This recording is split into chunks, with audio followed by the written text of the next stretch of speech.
The massive station hung in space like a jewel, its lights glittering against the darkness. Ji-ho stood at the viewing window of the diplomatic quarters, watching ships from a dozen different worlds dock and depart. He had been humanity's ambassador to the Galactic Council for 3 years now, and every day felt like walking on broken glass while pretending not to notice the cuts. The council chambers were designed to impress and intimidate. 17 elder species had their seats arranged in a grand circle. Elevated above the floor, where younger species like humanity stood to present their concerns. Ji-ho had learned to keep his face neutral when the Vrakti representatives interrupted him mid-sentence, or when the Fest delegation laughed openly at human proposals. This was the price of admission to galactic society. Humanity had been so desperate to join, so eager to prove they belonged among the stars, that they had swallowed every insult with a smile. Ji-ho's instructions from Earth were clear.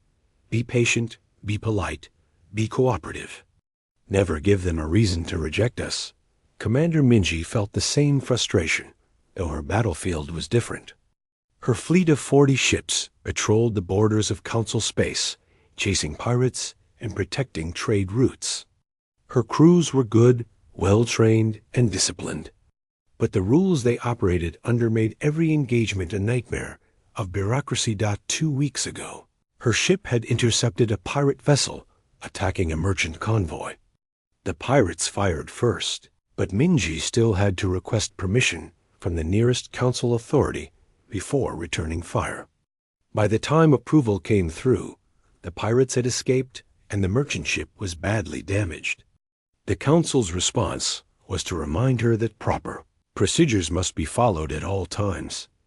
Minji had written the incident report through gritted teeth, using the careful diplomatic language that Ji-ho had taught her. She apologized for any confusion and assured the council that her crew would be retrained on engagement protocols. Inside, she wanted to scream. Her people knew how to fight. They just weren't allowed to. Back on Earth, Haiyan managed the delicate dance of interstellar relations from his office in Geneva. Every message to the council was crafted with obsessive care. Every word was checked and rechecked to ensure nothing could be interpreted as aggressive or presumptuous. He had a team of linguists and cultural experts who analyzed every communication before it was sent. The work was exhausting. Humanity had to be perfect, always. One mistake, one moment of anger or pride, and the council might decide that humans were too primitive, too violent, too much like the species they had been before reaching the stars. The galaxy had rules, and newcomers who didn't follow them were isolated, sanctioned, or worse. Haiyan often wondered what the council would think if they knew the truth about humanity's history. Earth had been unified for barely 50 years before first contact.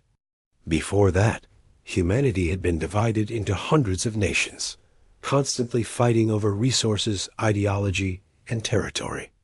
The weapons they developed during those centuries of conflict were terrifying in their efficiency.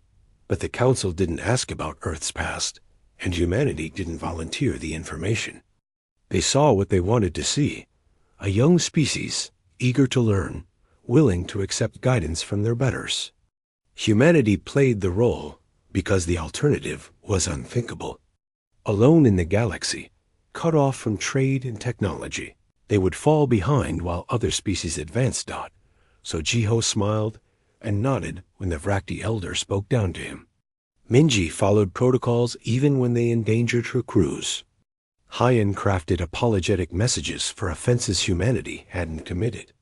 They were all playing the same game, wearing the same mask, hoping that someday the council would accept them as equals. The problem was that the council had no reason to change their minds. Why would they treat humans as equals when humans acted like subordinates? The system worked perfectly for the elder species. They had cheap labor from human merchant fleets, innovative technology from human researchers, and a convenient scapegoat when something went wrong. Ji-ho had started to see the pattern about a year ago. Every proposal humanity made was delayed or rejected.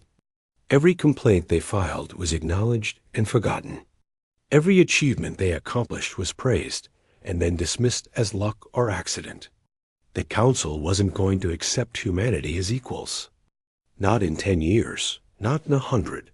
He had written a report to Hyan explaining his concerns. The response had been sympathetic but firm. Keep trying, keep being patient, keep hoping. Earth's government wasn't ready to risk everything by standing up to the Council. They still believed that good behavior would eventually be rewarded. Minji had no such illusions. She had seen too many human ships damaged while waiting for permission to defend themselves. She had attended too many memorial services for crew members killed because they followed the rules instead of their instincts. Her officers were getting restless, asking questions she couldn't answer. Why do we let them treat us this way? Why don't we fight back? Why are we so afraid? The answers were always the same.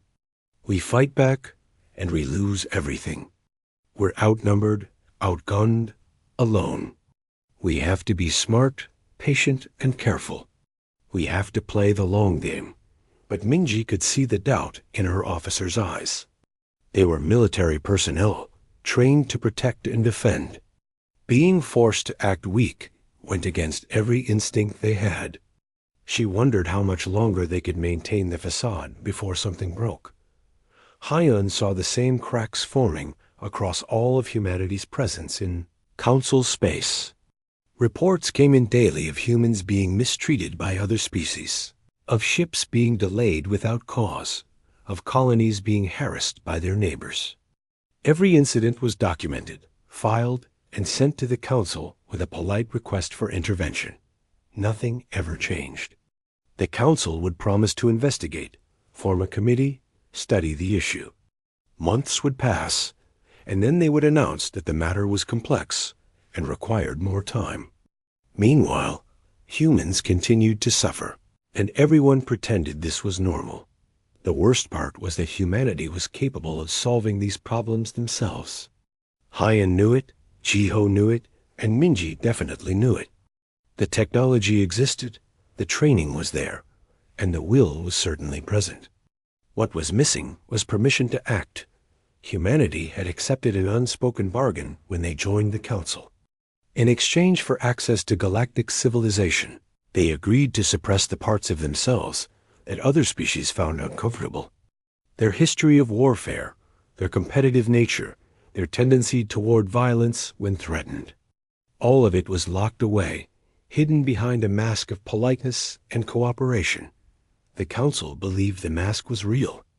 They thought humans were naturally peaceful, perhaps even weak. They had never asked why a species that had only achieved world peace 50 years ago was so good at restraining itself. They never wondered what it had taken for humanity to learn such discipline. Jiho turned away from the window and began preparing for tomorrow's Council session. Another day of polite requests and patient explanations. Another day of pretending that being treated as a lesser species was acceptable. Another day of the mask. He didn't know it yet, but the mask was about to crack. The message reached Doyin at dawn. He was in his office on Haven's Rest, a colony world on the edge of human territory, when his assistant rushed in with the emergency transmission.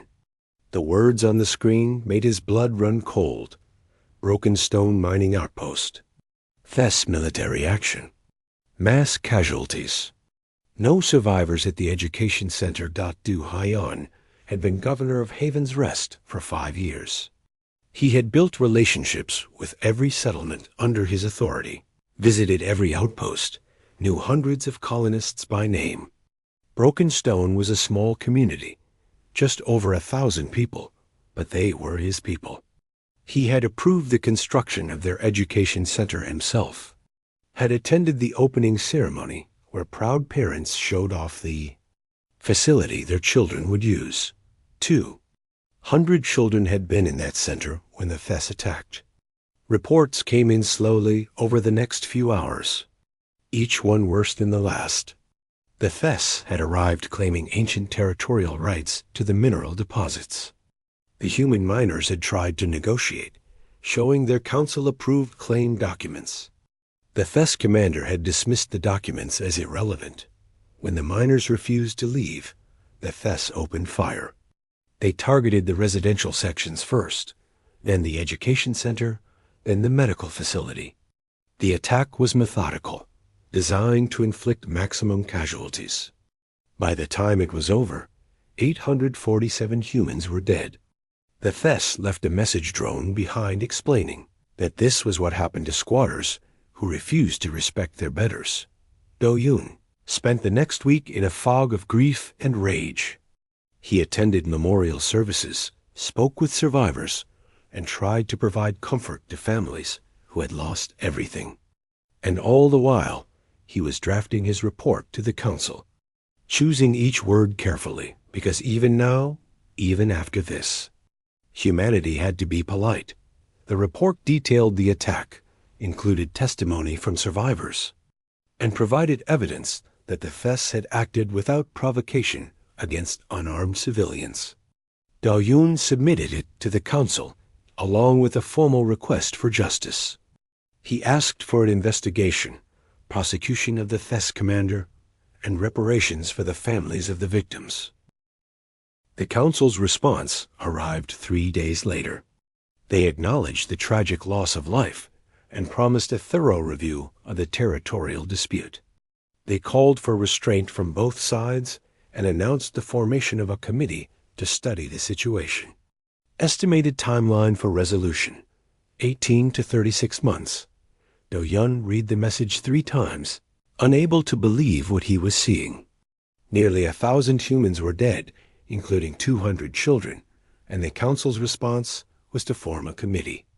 Not justice, not prosecution, not even an acknowledgement that the FES had committed a crime. Just empty words and a promise to study the issue for the next few years.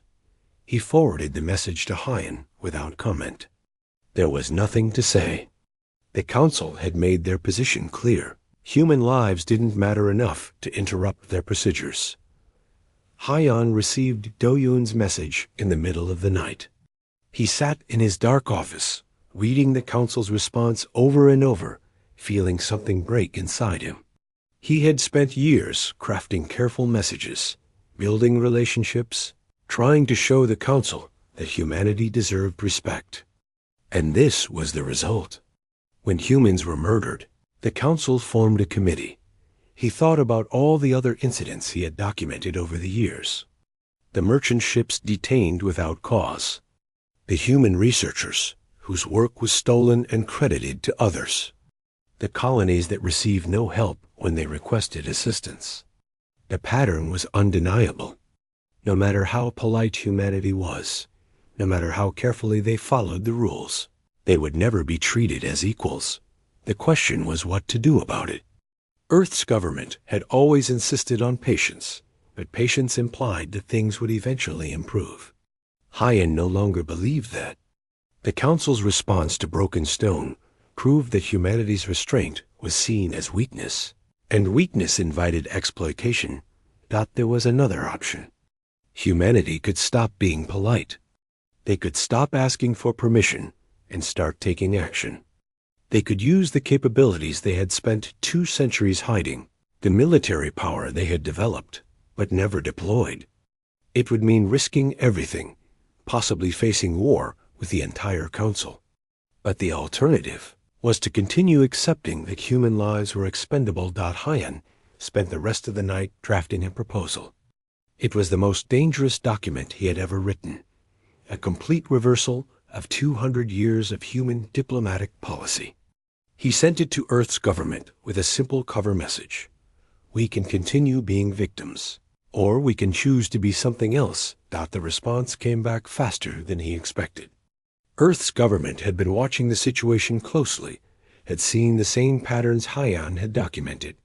They were tired of apologizing, tired of being ignored, tired of watching their people suffer while the council did nothing.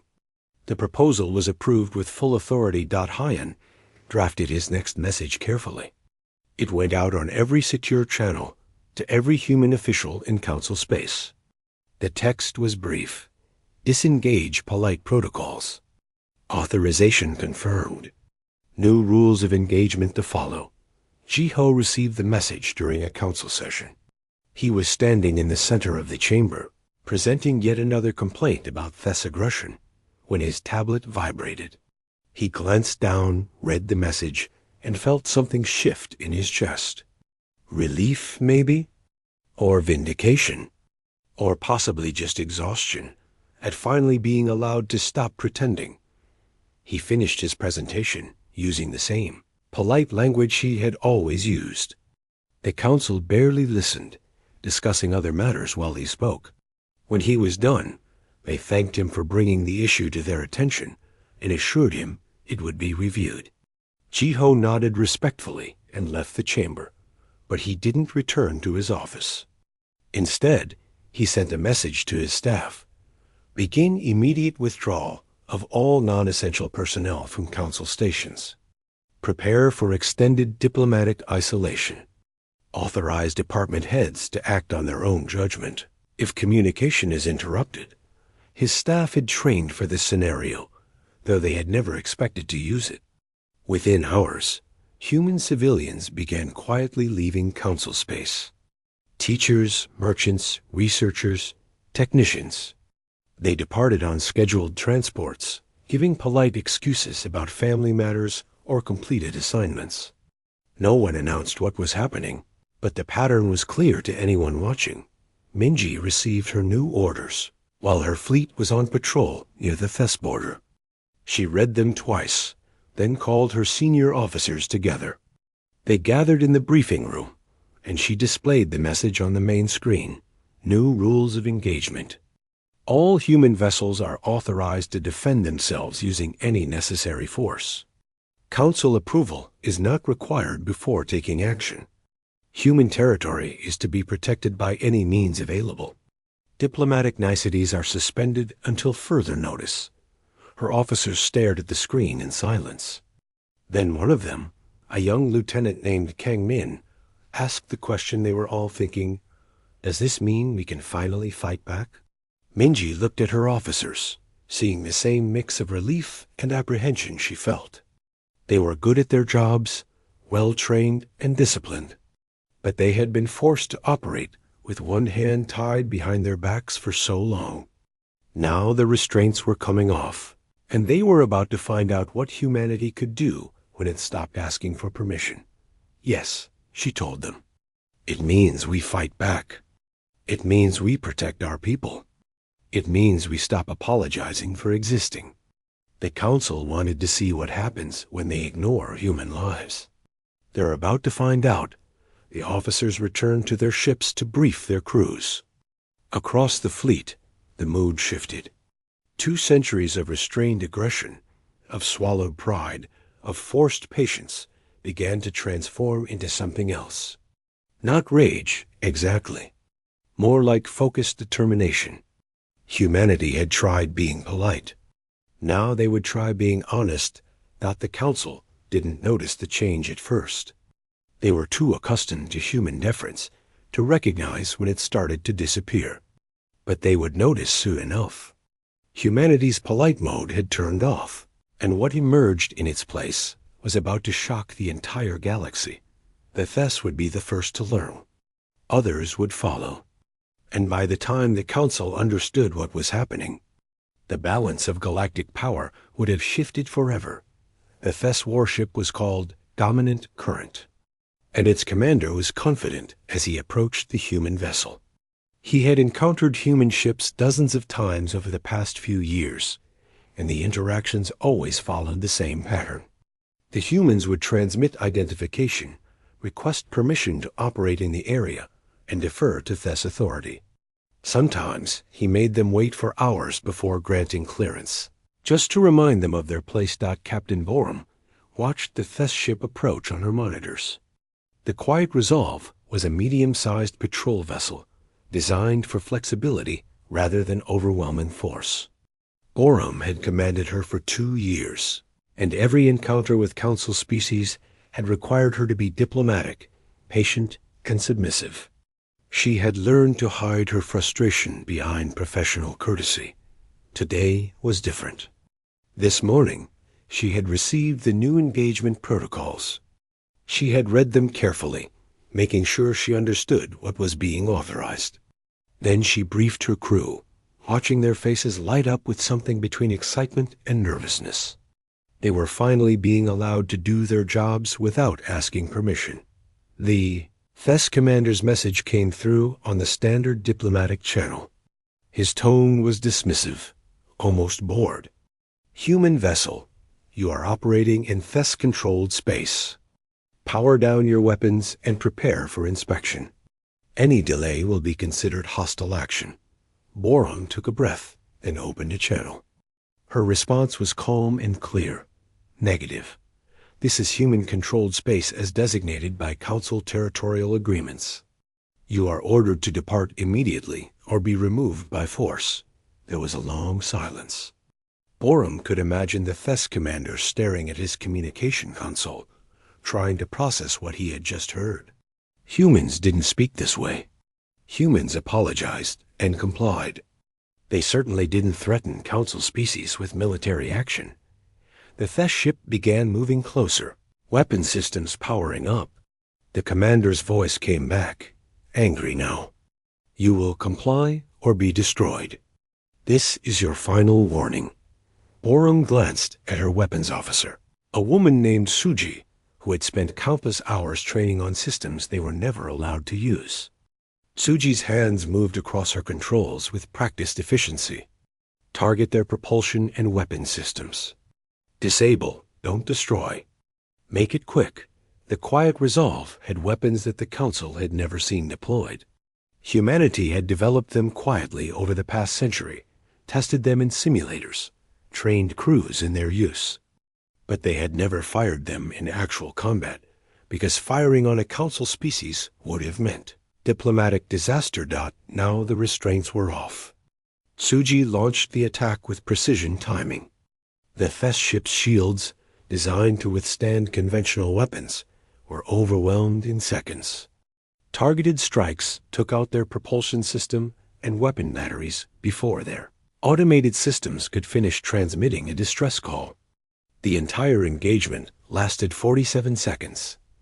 Borum opened a channel to the disabled FES vessel. Your ship is crippled but intact. Your crew is unharmed. Abandon this region immediately, or the next strike will be less gentle. We are done asking for permission to exist in our own space. She cut the channel and turned to her crew. They were staring at their monitors, processing what had just happened. Some looked shocked, others satisfied. All of them knew that everything had just changed. Similar encounters were happening across the border regions. Human ships that had spent years being pushed around were suddenly pushing back. The Council species they encountered were unprepared for the shift. They had grown comfortable with human submission and had no protocols for dealing with human resistance. Min-G watched the reports coming in from across her fleet. 17 engagements in the first 6 hours. 17 human victories, most of them decisive. No human casualties. The Council vessels involved were either disabled or retreating. The message was spreading quickly. Humans were no longer playing by the old rules. The FES Confederation's response was predictable. They mobilized their border fleets, confident that numerical superiority would remind humanity of its place. 200 warships were assembled and sent toward human space with orders to pacify the rebellion. The FES High Command expected the humans to back down when faced with overwhelming force. Ming-Ji received intelligence on the incoming fleet and smiled grimly. The FES thought this was about firepower and numbers. They didn't understand that humanity had spent its entire history learning how to fight against superior forces. Every human military officer had studied the campaigns where smaller forces defeated larger ones through strategy, deception, and willingness to take risks. She positioned her 40 ships, using tactics that would have been familiar to naval commanders from Earth's ancient past. Ambush points, false retreats, concentrated fire on isolated targets. The Fess fleet was powerful, but they operated according to Council conventions. Formal deployments, predictable formations, and a cultural preference for direct confrontation. The Battle of the Reach began when the Fess fleet entered human territory in a standard offensive formation. Minji's ships appeared to retreat, drawing them deeper into the combat zone.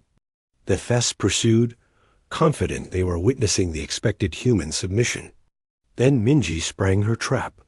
Human vessels emerged from positions the Fess hadn't thought to scout. They struck at the fleet's flanks and rear, targeting command ships and disrupting communications. When the Fess tried to reform, human ships vanished into sensor-blocking zones and reappeared somewhere else. The engagement became chaos, exactly as Minji intended. Humans fought with a pragmatism that shocked the Fess. They didn't honor conventions about targeting certain ship sections. They didn't respect rules about allowing retreating vessels to withdraw. They fought to win, using every advantage they could find. When Fess ships tried to surrender, humans accepted their surrender but kept attacking their allies. When Fess commanders called for single combat to settle the matter honorably, humans ignored them and continued their coordinated assault. 6 hours after it began, the Battle of the Reach was over. The Fess fleet had lost 183 ships out of 200. Most were disabled rather than destroyed, but the survivors were in no condition to continue fighting. Minji had lost 9 vessels, a bitter price, but far less than anyone expected against such numerical odds. The human casualties were mourned, their sacrifices honored. But the strategic victory was undeniable. Humanity had just defeated a major Council military power using a fraction of their forces. The implications rippled across known space faster than the ships, carrying news of the battle. The Council called an emergency session within hours. Representatives from every member species gathered to discuss the human problem. How had the junior species become so dangerous so quickly? Where had these weapons come from? Why hadn't intelligence services detected this military capability? Jiho attended the session via holoconference. He could see the fear and anger on the faces of the Council members. They had built their understanding of humanity on false assumptions, and now those assumptions had shattered. They demanded explanations, threatened sanctions, and called for collective action against human aggression. When they finally stopped talking, Jiho spoke. His voice was calm, almost gentle, which made his words hit harder. For 2 centuries, we have followed your rules. We asked for permission. We accepted your judgments. We tried to earn your respect through patience and cooperation. We believed that if we were good enough, polite enough, useful enough, you would eventually treat us as equals. He paused, letting the words sink in. Then you allowed the murder of 847 of our people, including 200 children. Your response was to form a committee. That was when we understood the truth. Your approval means nothing, because you will never see us as equals. You see us as servants, as tools, as expendable. So we have decided to stop seeking your approval and start defending ourselves. The Council members erupted in protest. They spoke over each other, demanding that humanity cease its aggressive actions and return to proper diplomatic channels. Jiho waited until they quieted down. The Fess murdered nearly 1,000 people. We asked for justice. You offered bureaucracy. So we provided our own justice. The engagement protocols that governed that battle are now standard for all human forces.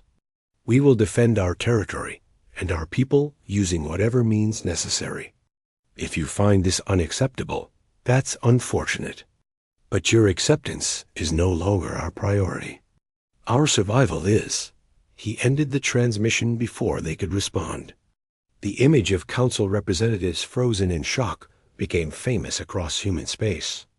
It was the moment when humanity publicly acknowledged what everyone had already realized. The mask was off, and it wasn't going back on the Council's sanctions arrived within days. Humanity was formally condemned for unprovoked military aggression. Human vessels were banned from Council-controlled space. All economic agreements were suspended. The message was clear: submit to Council authority or face isolation from galactic civilization. Hyon had been preparing for this moment since sending out the order to disengage polite protocols. His team had spent weeks reviewing every trade agreement, every technological exchange, every point of interaction between humanity and the Council. What they found was both encouraging and troubling. Humanity had become deeply integrated into Council operations, but not in the way the Council realized. Human merchant fleets didn't just serve human interests. They transported goods across the entire galactic network because they were more efficient and reliable than Council alternatives.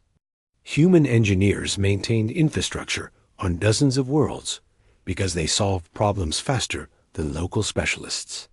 Human medical researchers had made breakthroughs that every species benefited from.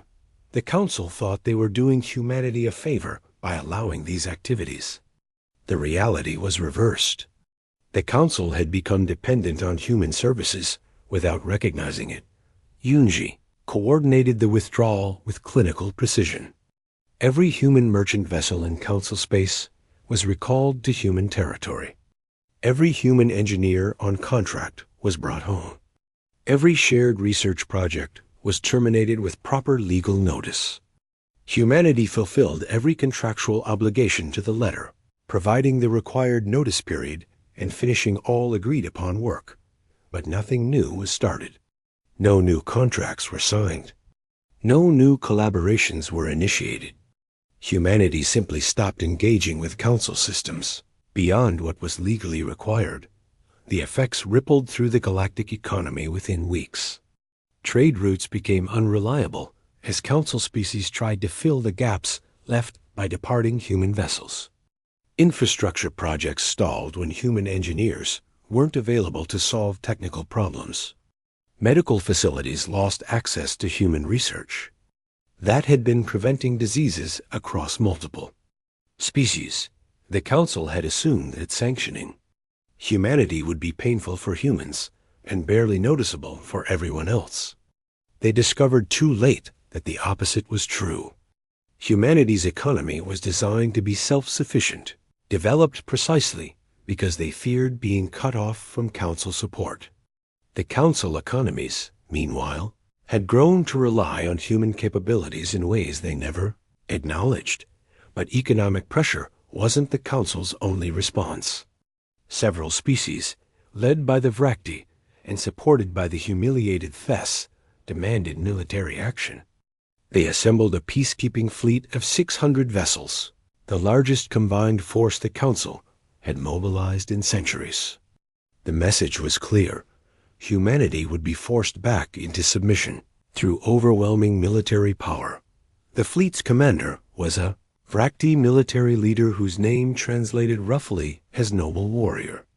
He had fought in 14 campaigns across his long career and considered himself an expert in strategic warfare. He studied the Battle of the Reach extensively, analyzing what had gone wrong for the Thess. He concluded that the Thess had been careless and overconfident. The Council fleet would not make the same mistakes. Minji watched the Council fleet approach and felt a mixture of concern and determination. Her forces had grown to 200 vessels as more ships arrived from Earth's shipyards, but they were still badly outnumbered. The Council fleet had better shields, longer-range weapons, and the experience of multiple wars behind them. What the Council fleet didn't have was experience fighting humans. And that, Minji believed, would make all the difference. She sent a final warning to the Council fleet commander. You are approaching human space with hostile intent. We have no desire for this conflict.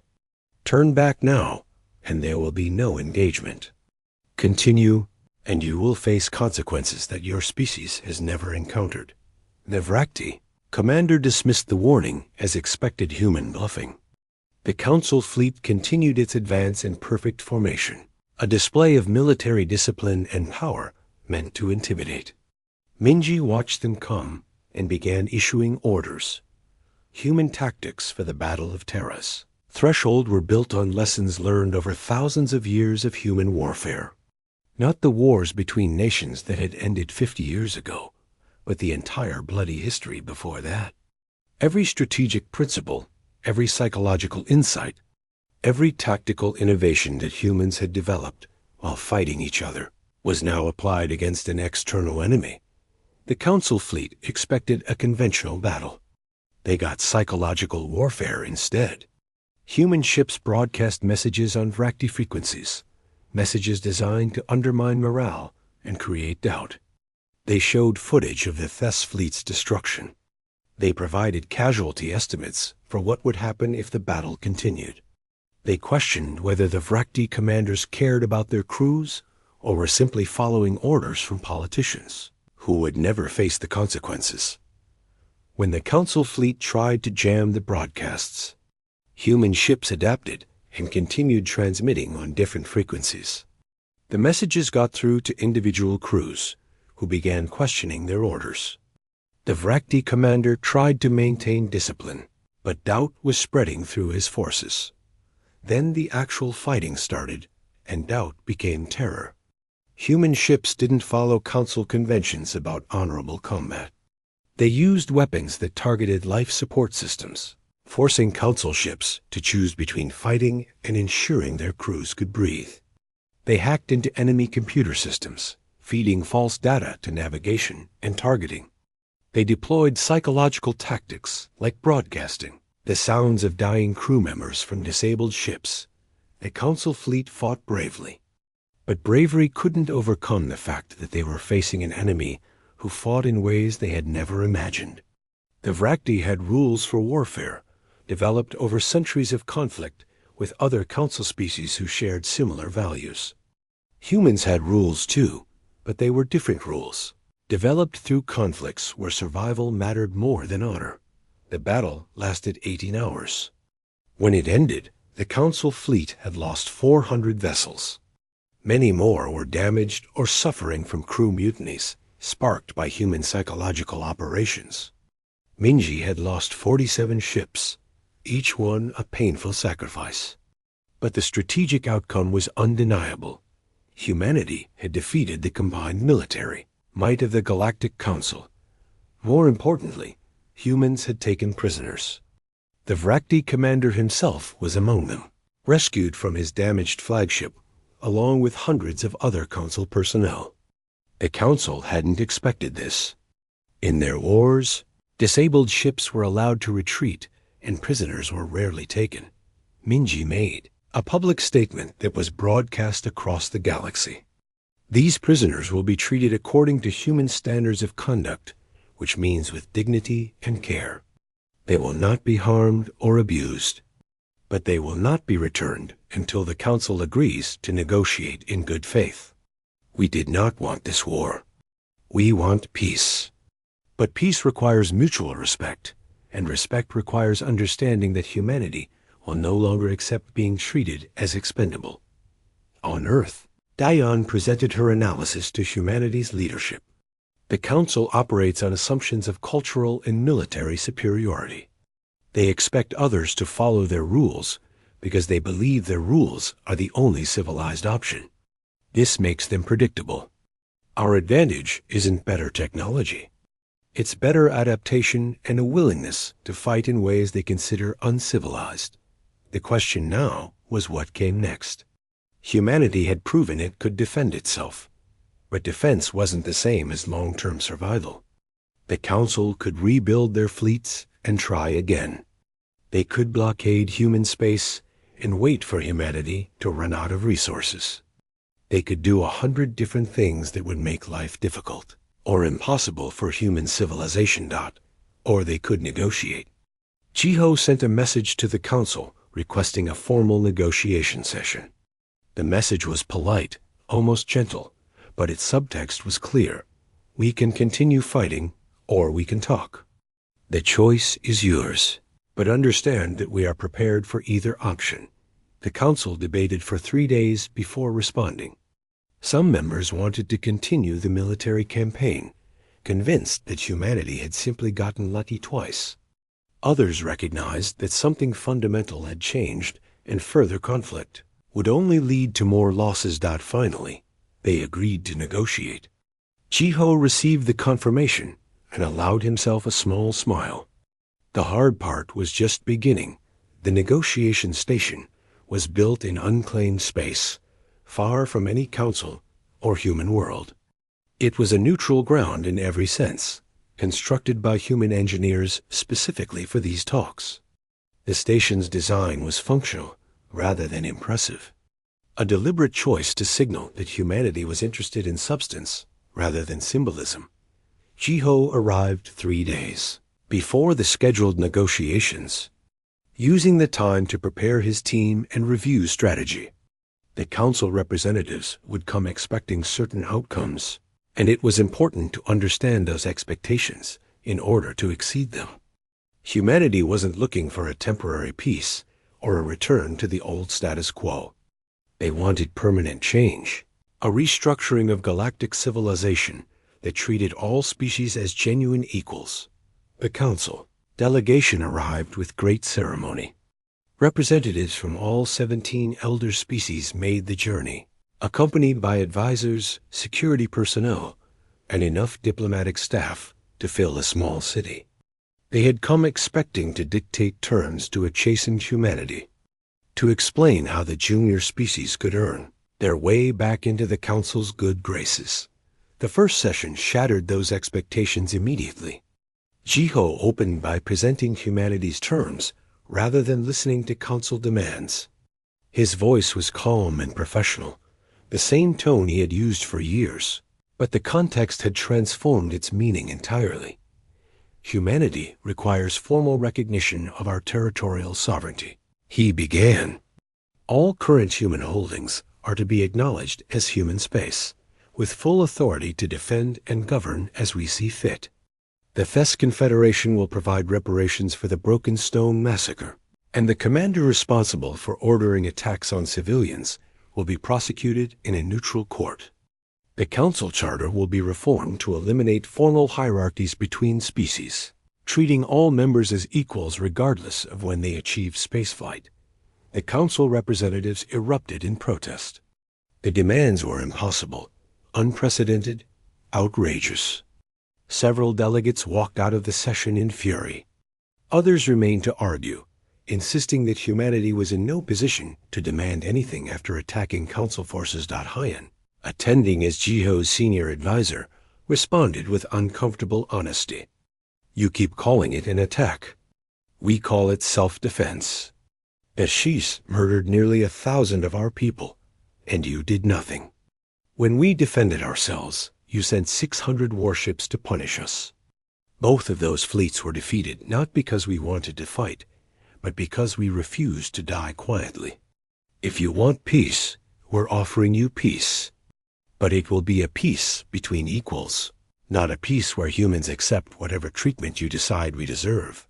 The Vrakti Elder Chancellor, who led the council's dominant faction, asked the question that everyone was thinking.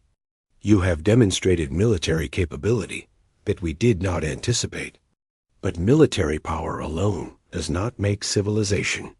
What guarantee do we have that humanity won't use this power to conquer and dominate others? It was a fair question, and Jiho had prepared for it. He gestured to Minseo, a human military historian, brought specifically for this moment. Minseo stood and addressed the council with academic precision.